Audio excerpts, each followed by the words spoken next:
এখন আমার ছেলের কেন নষ্ট করছিস, কেন নষ্ট করছিস, কেন নষ্ট করছিস? আরে কাকিমা, তোমার ছেলে নবাবের সাথে থাকিলে রাজকীয় ভাবা যাবে।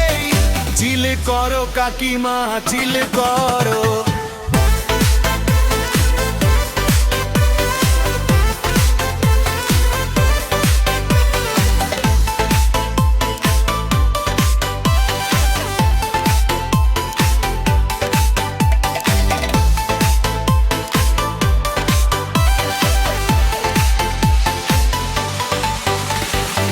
বন্ধুরা মিলে পুকুর ঘাটে দিই ডুব, স্নান করার সেই স্মৃতি আজও আছে খুব। চায়ের দোকানে বিল নিয়ে চলে টানাটানি, নবাবের সাথে এনজয় নাই পেরেশানি।